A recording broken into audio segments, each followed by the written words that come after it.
body experience, but it's fun. It's awesome.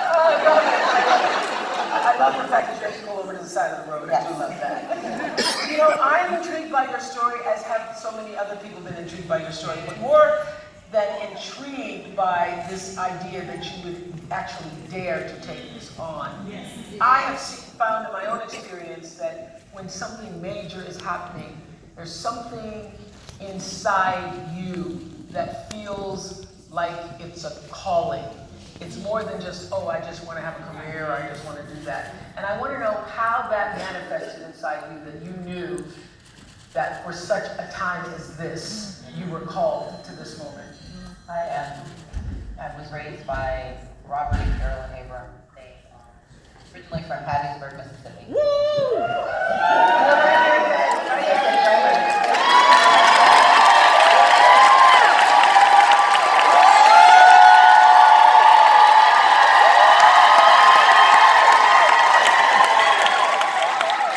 Why are we volunteering? My mother's way of saying it was having, no matter how little we had, there were more people with less. Your job is to serve that person. Yeah. My dad was more the same. He was like, having nothing is not an excuse for doing nothing. But it instilled in me two things. One, I believe poverty is immoral. I think it robs us of our humanity. I think it robs us of opportunity. And I think it's solvable. But the second piece is that I realized when I was in the legislature that the person who sits in the governor's office decides access to education, to healthcare, to jobs, that stand your ground was not created by the president. It was created by the governor of Florida. That mass incarceration didn't start in D.C., it started with the governor of California. That the erosion of the social safety net did not happen in '94. It happened in the early '90s with the governor of Wisconsin. And Jim Crow never had a federal law. It was all states that stopped Otis Moss from being able to pass the vote. And so for me, the calling is that this was the moment. 2018 is our time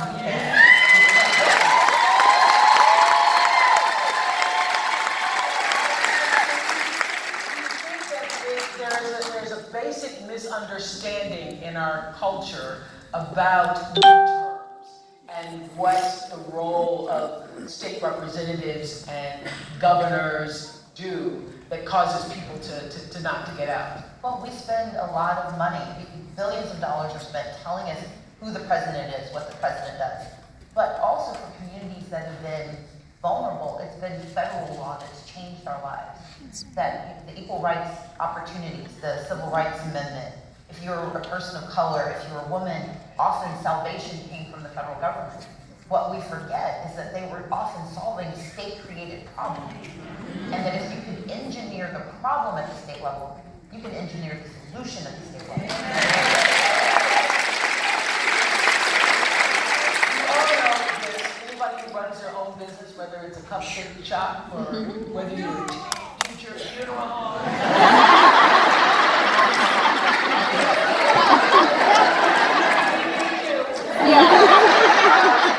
Anybody knows, any kind of business you're running, that the key to getting anything done is leadership.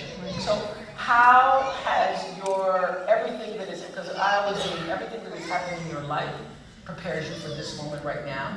How has everything that's happened to you informed how you will lead this diverse state with all of the communities and all of the people?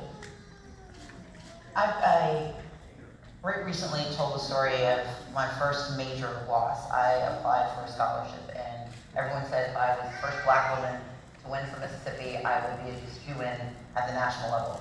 I won in Mississippi. I did not win. I did not win the Rhodes Scholarship, and that was a lofty prize, but it devastated me because I started to think I wasn't smart enough, I wasn't good enough. I decided not to take advantage of certain opportunities. But the more I thought about it, the more I realized losing prepares you for success. And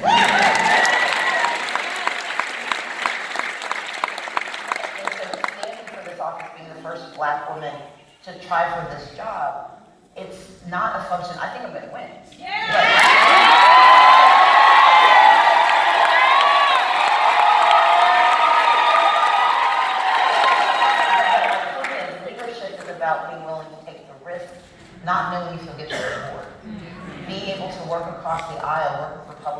House, I appreciated what you said about being an independent. My job was leading Democrats, but sometimes it meant leading them to work with Republicans they didn't like. Because we may have different ways of getting there, but I have to believe we fundamentally want the best for everyone. Right. And it was about, as a business owner, when you've lost a business, you understand how important access to capital is. When you go to a bank and they tell you no and they can't give you a good reason, you realize it may not be something that, it may be something that you can't change. I'm going to be black until I die. I'm going to be a woman until I die. And so it wasn't about changing who I am. It was about figuring out how could I leverage that experience into a solution for others. And so I think you're absolutely right. Leadership comes from taking those mistakes and those failures, but also those barriers that you overcome and turning them into solutions for other people. Do you think that even in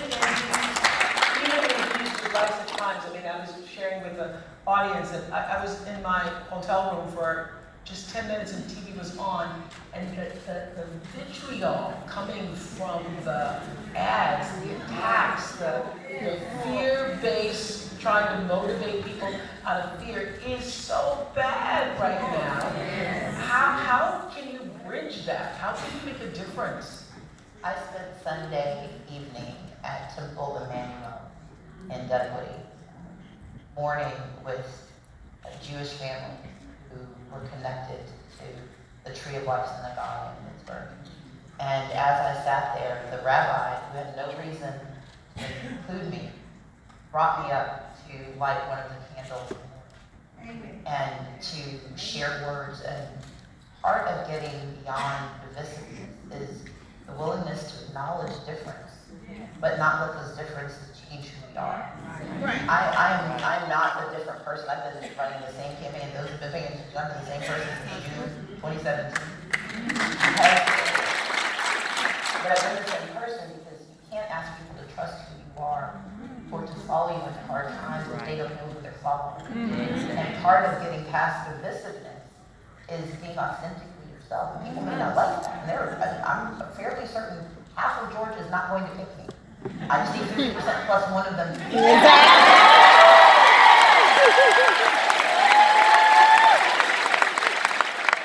my job is going to be to serve all of them. That's why I went to Forsyth County. I went to Dade County, but I've also been to pockets of Atlanta that don't believe that anybody sees them either. Because divisiveness is not always based on race or gender or sexual orientation. Sometimes it's based on thinking that the haves don't care about the have-nots. And the way you knit people together is by showing you actually care, by showing up. And I think that there's nothing that happens in your life that doesn't prepare you for whatever moment you're experiencing at any given time. And I was wondering how, as you were talking about, you didn't get the Rhodes Scholarship, and having student loans and student debt. First of all, it's amazing we live in a country where you can still be paying your student loans and run the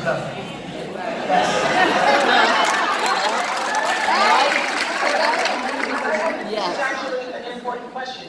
What has debt taught you?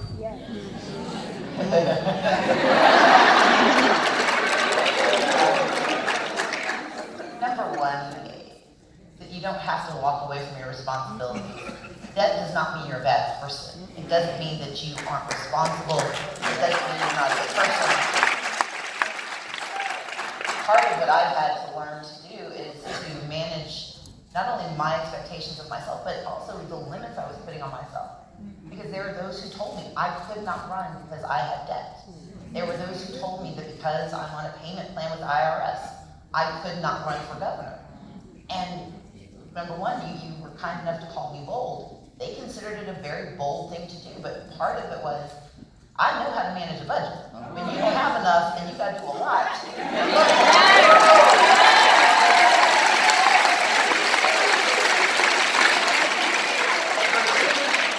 I know how to meet my obligations. I don't have to, no one's had to sue me to get their money back.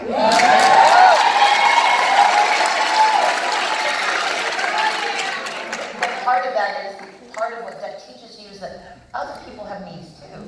And part of your responsibility is that you can't put your needs in front of anyone else's. You might have to line them up side by side and one moves a little faster, but that you don't get to sublimate someone else's desires to meet your own. Right. And so, I mean, I've been privileged, and I consider it a privilege. I get to help my parents. I get to help my niece. I get to help my grandmother.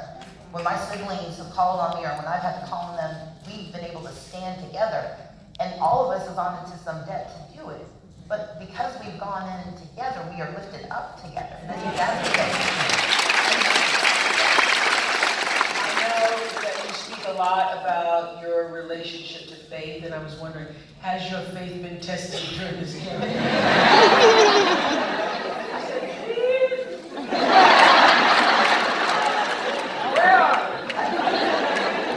My parents are pastors, and they've had to pray for me.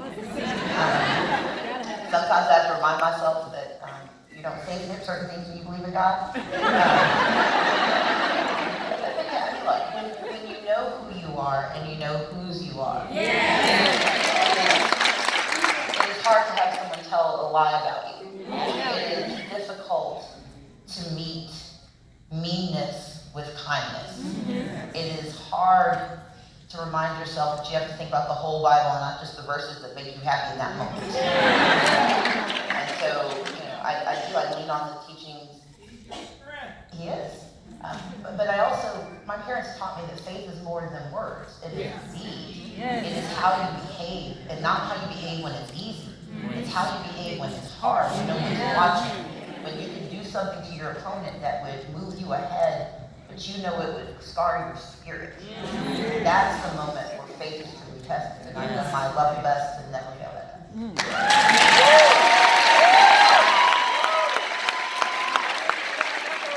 From the audience, I don't know who's in charge of that, but hello? You are.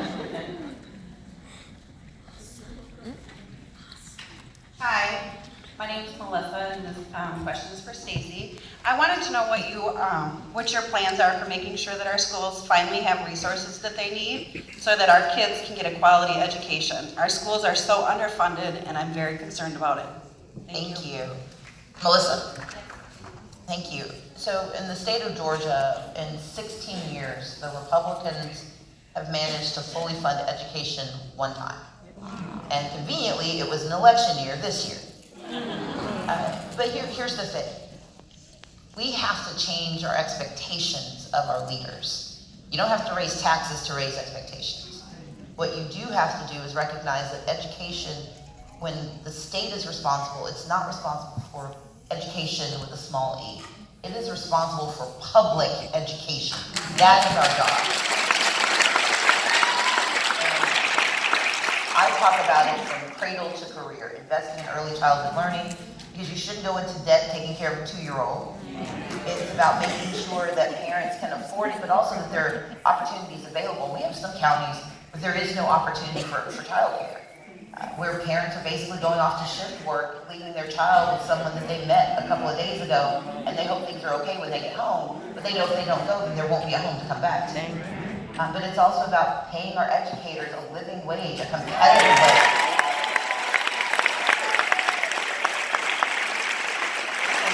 And I use educators because I mean our teachers, but I also mean our paraprofessionals, our school bus drivers, our cafeteria workers.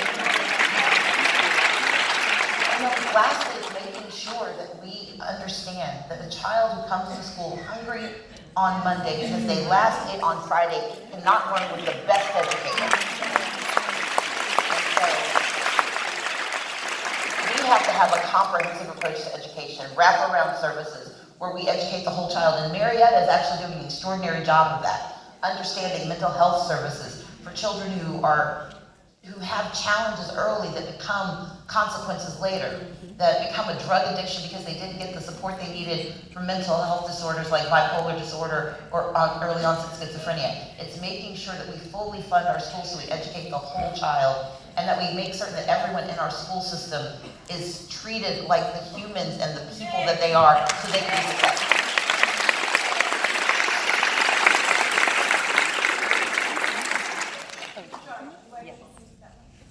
Hello. Hi. This question is for my sister Stacey. Okay. It says, one of the biggest things I worry about here is healthcare And hospitals keep closing in small towns, and doctors and nurses are being moved out. A lot of women die here during childbirth. What can we do to fix this? I'm Sister Rob. Rob, thank you. So let's understand, Georgia has the highest maternal mortality rate in the nation. More women die within a year of giving childbirth in Georgia than any other state. Because we don't have access to doctors. We have 79 counties that do not have an OBGYN. We have 64 counties without a pediatrician. We have women who give birth, and the first time they see a doctor is at the hospital. And that's assuming they can get there because there are 9 counties without a single hospital at all. There are 9 counties without doctors. Not hospitals, without doctors. And so Georgia has 159 counties. We have a state-based healthcare finance system, which means that until we bring in enough money to provide coverage to everyone, they will not be served. And so if you live in a rural county, if we've lost access to a hospital, that means you could die from a stroke because it takes you more than an hour to get to a doctor. The Republican solution has been nothing. It has been absolutely nothing. Because the problem is you cannot solve a $1.7 billion problem with a $60 million solution. But if we expand Medicaid in the state of Georgia,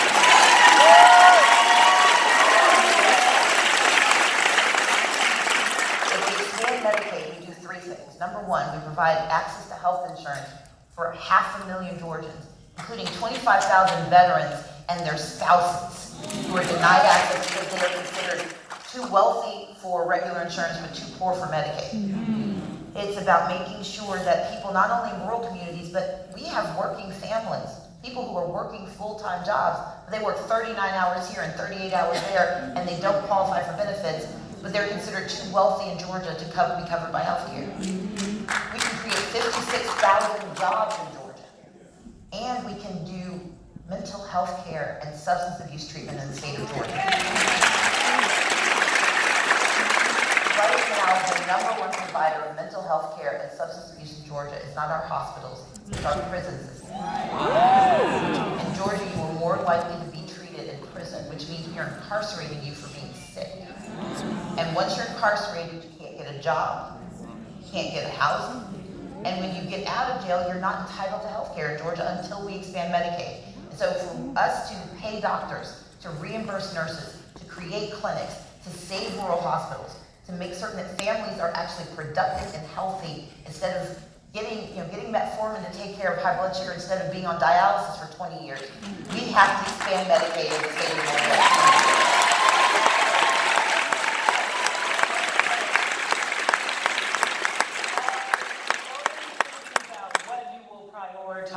When elected, what would be the first things you do? Oh, yes, I have. Number 1, Medicaid expansion is number 1 on my list. Because Sarah Benito is here, she's running for Lieutenant Governor, and Sarah and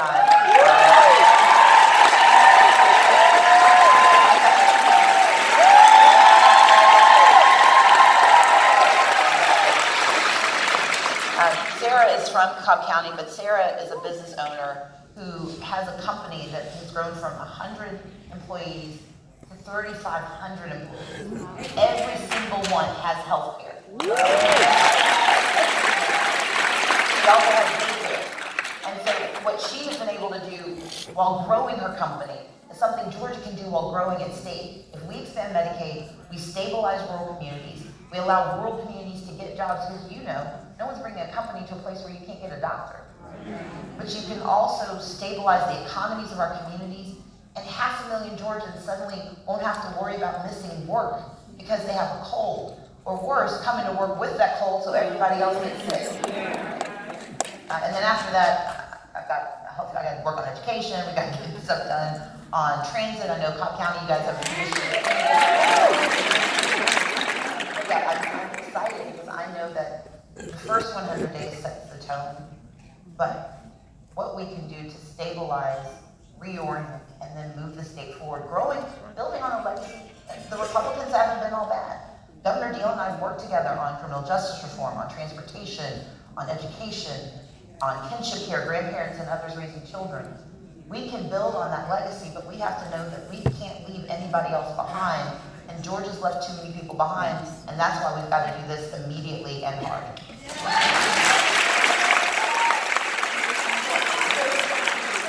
You know I love books, and I was so fascinated when I heard that you've been writing under a pseudonym.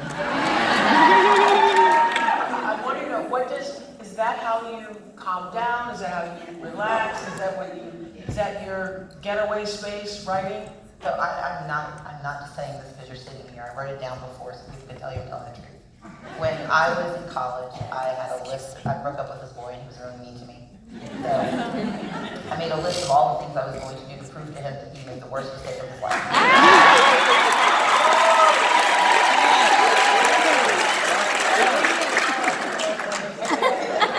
I put mine on Lotus 1, 2, 3. It was a spreadsheet. I had accomplishments. I had a timetable. One was to be kind of like you a little bit, but one was that I was going to be a best-selling novelist. And so in law school, instead of going to all my classes, I wrote my first romance novel. Called Rules of Engagement, and then they bought it, and then I started writing more and more. I moved into leadership, sort of memoir books, nonfiction recently. And in between, I wrote a book called, I wrote an essay on the operational dissonance of the unrelated business income tax exemption. I think my father's the only person outside of my law school who read it. But yes, I love writing. Writing makes me happy. My mom was a librarian before she became So before my mom and dad became pastors, my mom was a librarian, and we would sleep in the stacks. So we literally grew up around books. I love reading, I love writing, I love storytelling, and it's cathartic. Plus, I get to kill a lot of people. I write romantic suspense, so I kill a lot of people first. And those who survive get to fall apart. What do you do to sustain yourself? Because this is grueling. What do you do? Do you have a favorite TV show? I watch an inordinate amount of television. I do. People don't believe it's possible. I watch a lot of TV. So right now I'm watching The Good Place. I'm watching Blackish. I watch Guys Grocery Games on Food Channel. There's this show called Greenleaf.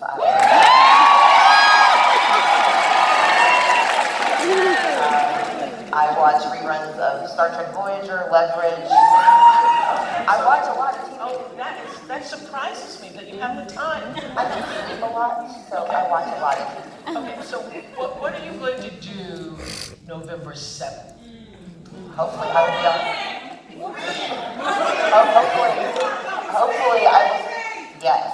I gotta wait till I get into office then. But no, I mean, look, I'm hopefully gonna spend the morning on morning shows telling everyone how wonderful it was to win the election.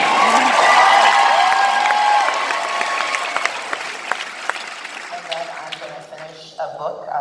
My sisters and brothers and I, we have a book club we do together, so I've got to read the book because I think the next meeting is in November, so I got to get that done. And then I'm going to watch some TV. I'm going to take a nap.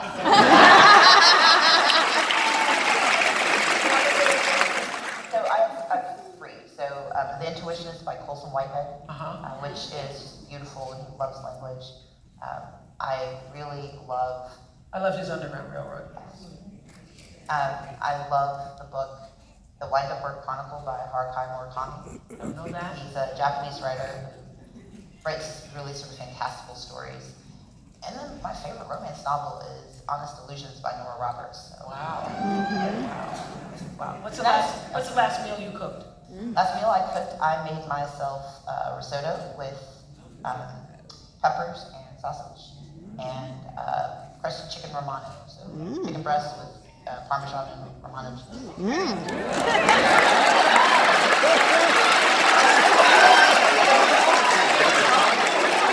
Okay then.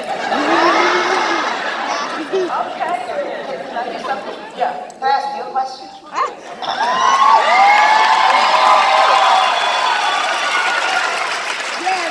Winfrey.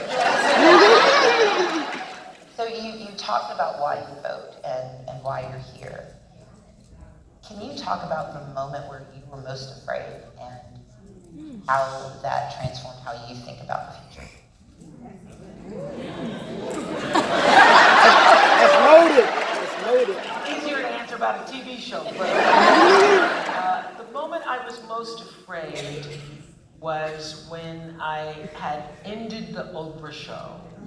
After 25 years, I made that decision myself. And was stepping into building a network, and I had every media outlet in the world saying I should have kept my day job. And it's hard not to hear all the negative stuff and not let yourself be impacted by it. And I had a come to Jesus meeting with myself outside under my oaks. And you know that thing where you literally pray, I surrender, I surrender, I surrender all, and give it to Jesus. And I said, help, please help me see whatever it is I'm supposed to be seeing. And I changed the paradigm of what people were telling me was a struggle and turned it into an opportunity. That's what I was doing. So, we know that everybody in this audience is going to vote. Who's already pre-voted?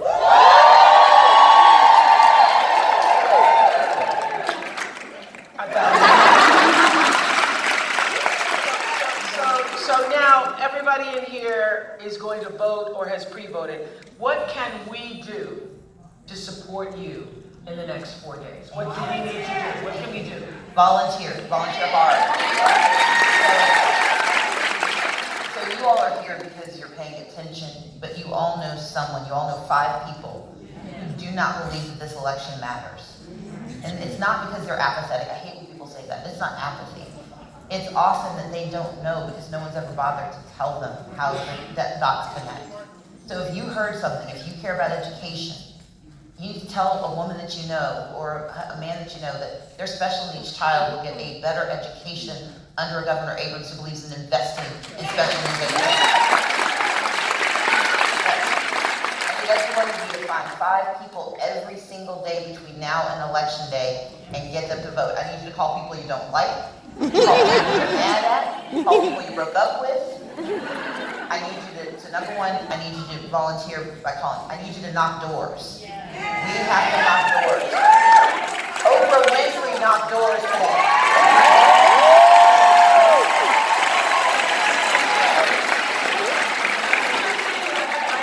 I had my little clipboard,